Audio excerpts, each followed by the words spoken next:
শুরুতে আমরা রে নামক একজন স্কুল টিচারকে দেখতে পাই, যার গোপন নাম ছিল জিরু।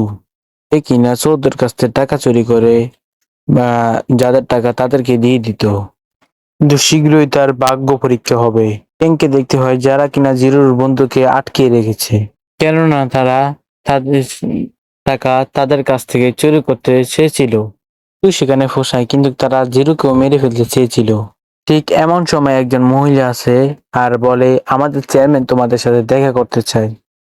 হুইল চেয়ারে একজন বৃদ্ধকে দেখতে পাই, যে কিনা জাপানের সবচেয়ে পাওয়ারফুল ব্যক্তি। সে জিরু ও তার বন্ধুদের একটা বিশেষ খেলার অংশগ্রহণ করার অফার দেয়। এই খেলায় জিতে গেলে সে ও তার পরবর্তী প্রজন্ম রাজার মতো বাঁচতে পারবে। তার লোভে তারা সবাই তো রাজি হয়ে যায়, কিন্তু তারা জানতো না কত ভয়ঙ্কর একটা গেমে তারা অংশগ্রহণ করতে যাচ্ছে। এই খেলায় যে জিতবে সে পাবে ৮,০৬২ কোটি টাকা। তাদের সামনে থেকে পর্দা সরানো হয়, পুরো প্রাইজ মানি তাদের সামনে রাখা হয় এবং তারা সবাই টাকাগুলো জড়িয়ে ধরতে লাগে। তখনই আমরা দেখতে পাই প্রথম গেম শুরু হয়ে যায়।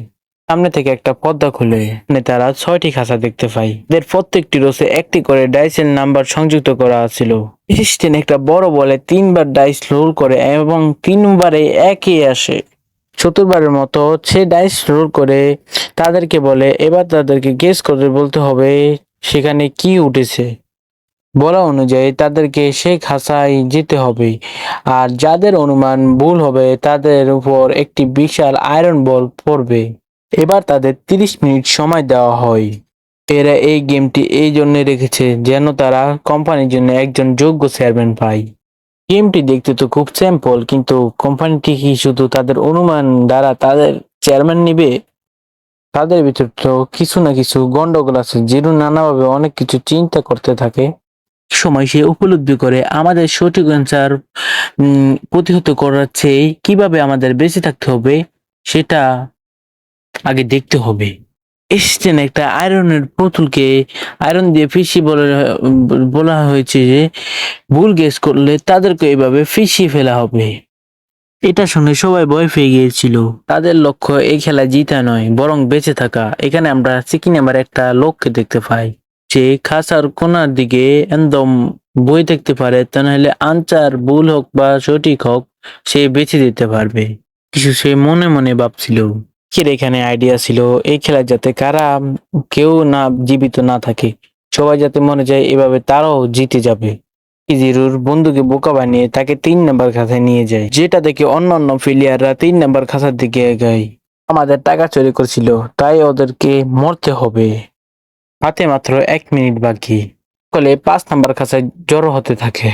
সাকুরা ৪ নাম্বার খাঁচায় ঢুকে পড়ে এবং জিও তার বন্ধুকে বাঁচার জন্য তার খাঁচা থেকে লাফ দিয়ে তার বন্ধুর খাঁচায় চলে আসে। এবার আইয়ারা অনেক মারাত্মকভাবে আহত হয়ে মারা যায়। আমরা তখনই দেখতে পাই সেই অ্যাসিস্ট্যান্টরা একটা কথা বলতেছিল যে সবাই এই খাঁচায় যাবে, কিন্তু ফিরে আসলেই তাদের পরবর্তী রাউন্ডে পাঠিয়ে দেওয়া হবে। কিন্তু জিরুর বন্ধুকে তারা সবাই মিলে ৩য় নাম্বার খাঁচায় নিয়ে যায়, বলে কি তোরা আমার টাকা চুরি করছিস, তোকে তো আজকে মেরেই ফেলবো। তো সবাই এটা শুনে ডরে পলায় যায়। তো জিরু তার বন্ধুকে বাঁচার জন্য তার খাঁচায় লাফ দিয়ে চলে যায়। এতে করে তার বন্ধুকে বলে যে তুমি এক পাশে দাঁড়িয়ে থাকো। তারপর ৪ নাম্বার উত্তরটা সঠিক হয়ে যায়। তারপর সবখানের খাঁচায় আয়রন বল পড়ে যায়। এতে করে ৫ নাম্বার খাঁচার যে প্লেয়াররা ছিল তারা মারাত্মকভাবে মারা যায়। তারপর সব আয়রন বল সরিয়ে সব প্লেয়ারকে খাঁচা থেকে মুক্ত করা হয়। মাঝখানে নয়, বরং এক কোণায় গিয়ে বসেছিল সে। তারপর এসে জিরুকে বলে সে যেন তার স্ট্র্যাটেজি অন্য কাউকে শেয়ার না করে। এমন করা উচিত যেমনটা শুরু করেছিল। এতে করে কেউ তার আইডিয়া জানতে পারবে না। তারপরে পথ থেকে খুব দ্রুত এলিমিনেট হয়ে যাবে। জানা যায় জিরু অ্যাসিস্ট্যান্টের বাম দিক থেকে রোল করেছিল, এই কারণে প্রত্যেকবার 4 নাম্বার এটা পড়েছিল, এই কারণে সে আগে থেকে অনুমান করছিল যে 4 নাম্বারে আসবে। তারা সকালে এক বিশাল এক বিল্ডিং এর সামনে দাঁড়িয়ে আসে। সেখানে খেলোয়াড়দের আরো একটি গ্রুপ ছিল এবং তারা কমপ্লেইন করতে থাকে এখানে খেলোয়াড়ের সংখ্যা অনেক বেশি। ম্যানের অ্যাসিস্ট্যান্ট বলে তাদের জন্য একটা অ্যাসিস্ট্যান্টের প্রস্তুতি করা হয়েছে এবং প্রত্যেকটি চ্যালেঞ্জ জিতলে তাদের একটি করে রিং দেওয়া হবে। ব্যক্তি সবার আগে 4টি রিং জিততে পারবে তাকে দেওয়া হবে 100 বিলিয়ন ইয়ান।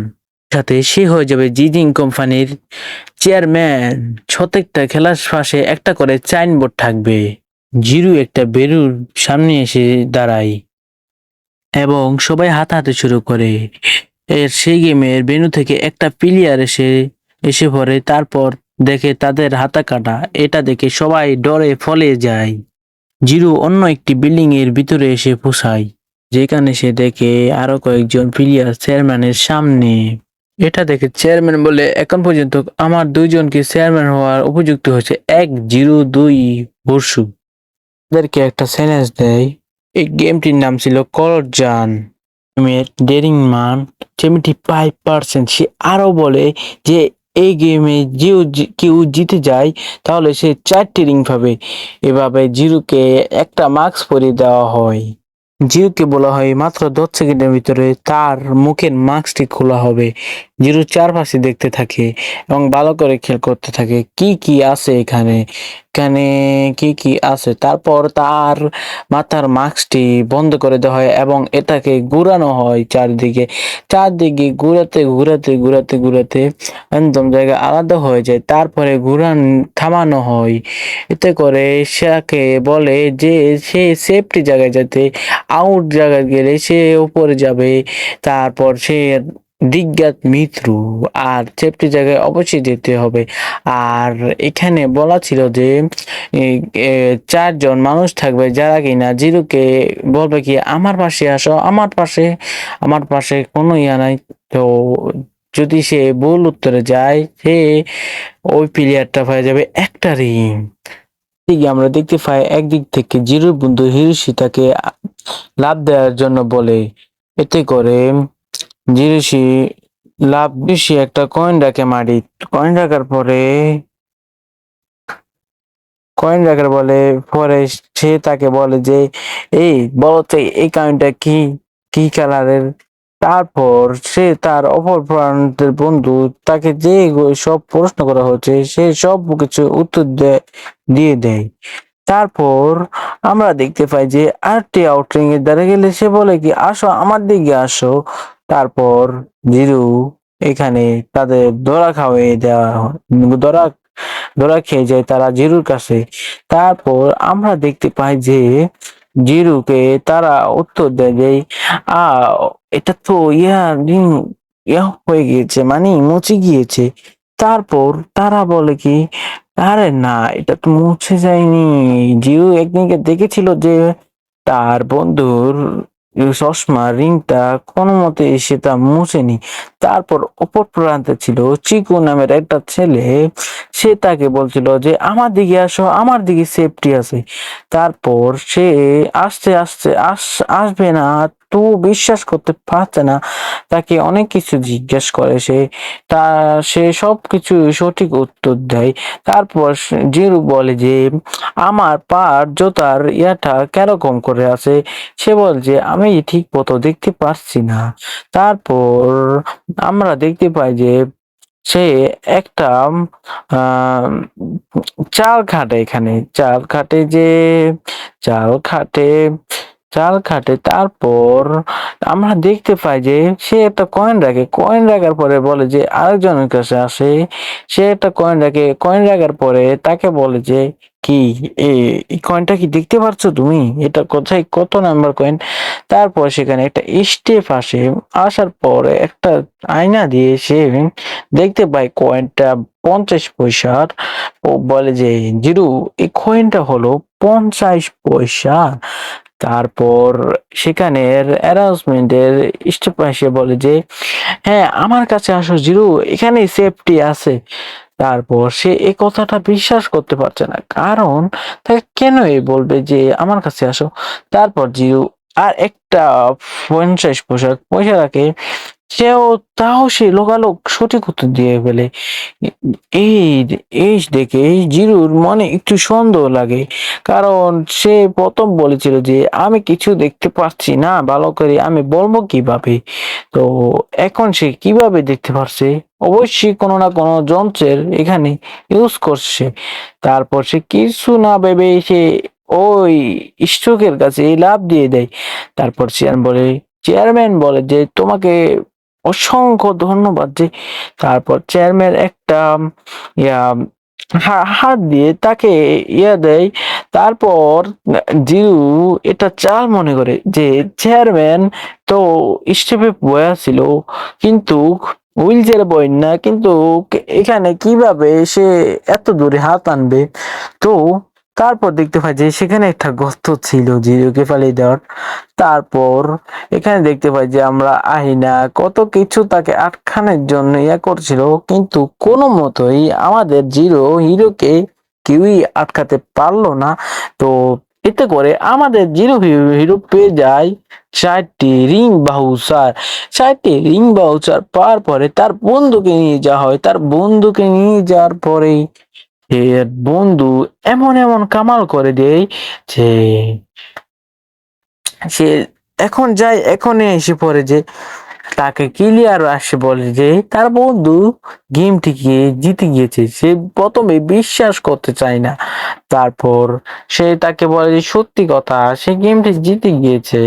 তারপর সে বলে তার পদ্ধতিটা কেমন ছিল। সে বলে যে আমি সব সময় মাথা নত করে রাখতাম, যে তাকে কোনো যন্ত্র দিয়ে না দেখা যায় পয়সাটিকে, এতে করে আমি সবার হলে গেমটি জিতে চাই।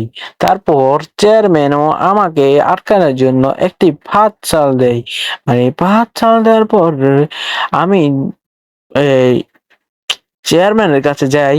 যার পরে চেয়ারম্যান একটা হাত দিয়ে আমাকে বলে তোমাকে অসংখ্য ধন্যবাদ, আসো তুমি আমার কাছে আসো। তো সে বলছিল যে চেয়ারম্যান তো হুইল চেয়ারে বসানো, এবং চেয়ারম্যান কিভাবে এত দূরে আসতে পারবে। তারপর সে বলে যে আমি তারপর আমার সন্দেহ লাগে, তারপর আমি এসব কাম করি নাই। তারপর দেখি একটা গর্ত আমাকে চেয়ারম্যানে সেই গর্তের ভিতরে হালানোর একটা প্ল্যান করছিল। এখন আমরা তারপরের দিন তাদেরকে দেখতে পাই যে আর একটা গেমে নিয়ে যায় তাদেরকে। তারপর এখানে 3টা ড্রয়িং ছিল, যে তিনটিকে তারা 3জন মিলে চাল দেয়। চাল দেওয়ার পরে তারা 3জন এক রুমে যায়। সব খেলোয়াড় সেখানে এক রুমে যাওয়ার পরে তাদেরকে গার্ড সবাই বেঁধে রাখে, এক এক রুমে তাদেরকে বেঁধে রাখা হয়। এটা দেখে তো সবাই দিয়া এখানে ছিল একটা ছোট একটা মেম্বার, যেখানে তাদেরকে বলে দেওয়া হবে যে কি এখানে সবকিছু দেওয়া ছিল, যে এখানে তাদেরকে বলতে হবে 25 মিনিটের ভিতরে বলতে হবে তাদেরকে ঠিক উত্তর। তা না হলে তাদের এই পুরো ইয়াটা একদম জলে ভেসে একদম ফুল হয়ে যাবে। 25 মিনিটের ভিতরে যদি না বলতে পারে তারা, তে সে সেখানেই মারা যাবে। কিন্তু চিংসের এখানে কোনো কিছুই মায়া আসে নাই তাকে। সে তাদের কিলারকে কিছুই দেখাতে দেয় নাই জিরুকে। এতে করে কিলার তার উপর রেগে যায়, কিন্তু জিরু বলে যে আমি নিজে খুঁজে বের করব। তারপর কিলার দেখে কি মানে ও ও মানে সাগর। তো এটাই কিলার কনফার্ম করতে বলে, কিন্তু জিরো বলে যে না, ও সাগর কেমনে হয়। তো দেখো তুমি আহ দেখো সব দিয়ে দেখো। তারপরে উত্তরটা ভুল আসে তাদের। এখানে ভুল আসার কারণে কিলার বলে কি না, এটা কিভাবে সম্ভব, উত্তর কিভাবে ভুল আসে। এখানে জিরো বলতে আছে যে তুমি একটা ড্রয়িং করো খাতা বই, যেটা দেখি আমরা বুঝতে পারবো একটা কি, একটা 30 ডিগ্রি অ্যাঙ্গেল, যার দ্বারা 30 ডিগ্রি একটা কোণকে বোঝানো হয়েছে। তারপর তারা যে ঘরটায় আসছিল তারা সেই ঘরের একটা ড্রয়িং বানায়, এতে করে তারা বুঝে যায় যে এটা চার চতুর্দিক ঘেরা, মানে একটা অ্যাঙ্গেল আছে, একটা অ্যাঙ্গেল সব দিকে ঘিরা একটা ত্রিভুজের মতন এই ঘরটি আবদ্ধ হয়ে আছে। তারপর তারা আরেকটি অ্যাঙ্গেল আঁকে জিরোর সাহায্যে তারা আর একটি অ্যাঙ্গেল আঁকতে থাকে। আর এইখানে দেখতে পাই যে আমরা তাদের বালতিটা ফুল ভরে হয়ে আসছে। তারপর তারা এটা আরেকটা অ্যাঙ্গেল আঁকার পরে তারা অনেক কিছু কনফার্ম হয়। এখানে আমরা দেখি কি চার্ট করে কিলার, এই দেখে তো চিকি অনেক জেলাস ফিল করতেছে যে ভাই ও অনেক ভালো খেলে এই খেলাটায়। তো 360 ডিগ্রি মাইনাস 36 ডিগ্রি ইকুয়াল 100, এতে করে তাদেরকে বলে দেওয়া হয় ঠিক। তারপর সে বলে কি এটা একটা গোল ঘর হবে। তারপর গোল আকার একটা চাপ দেওয়ার পরে কিন্তু তাদের উত্তরটা ভুল আসে। তারপর সে বলে স্টার চাপ দিতে, তো স্টার চাপ দিল, তাদের উত্তরটা কি ভুল আসতে পারে, কিন্তু শেষ মুহূর্তে আমরা দেখতে পাই যে সে বলে যে স্টারে চাপ দিতে আবার, তো স্টার চাপ দেওয়ার পরও তাদের এটা ভুল আসছিল। এতে করে দেখতে পাই যে বালতিটা ফুল ডুবে যাচ্ছিল। ফুল ডুবে যাওয়ার পরে লাস্ট পর্যন্ত সে একটা কথা বলার পরে তাদের নোটিফিকেশন আসে যে তারা উইন হয়ে গেছে এই গেমটায়। তো গাইস দেখতে তো পারছো তো এই গেমটা এত কঠিন, আর আমার এক্সপ্লেনে যদি একটু ভুল ত্রুটি থেকে থাকে তোমরা আমাকে ক্ষমার দৃষ্টিতে দেখবা। আর এতে করে চিকিও তার হচ্ছে এক্সপ্লেনেশন হয়ে যায়, এবং সে আসার পরে তাদেরকে গোল্ড মেডেল দেয়। গোল্ড মেডেল দিয়ে বলে কি এই গেম এখনো শেষ হয় নাই। তার মানে বুঝতে পেরেছো এই গেমটার অন্য 4টা গেমস আছে, বুঝছো। এই সিজন এখানেই শেষ, পার্ট 1 এই সিজন এখানে শেষ। তার পার্ট 2 দেখতে চাইলে, মানে দ্বিতীয় নাম্বার গেমটা দেখতে চাইলে উড়াদুরা কমেন্ট লাগাও আমার এই ভিডিওতে, ঠিক আছে। তো পরের পার্ট কি তোমরা দেখতে চাও? নতুন কিছু পরের পার্ট দেখতে চাও তোমরা? আজকের মতো এই পর্যন্ত বিদায় নিচ্ছি, বাই বাই, টাটা, আল্লাহ হাফেজ। আর কিছু ভুল ত্রুটি হলে আমাকে ক্ষমা দৃষ্টি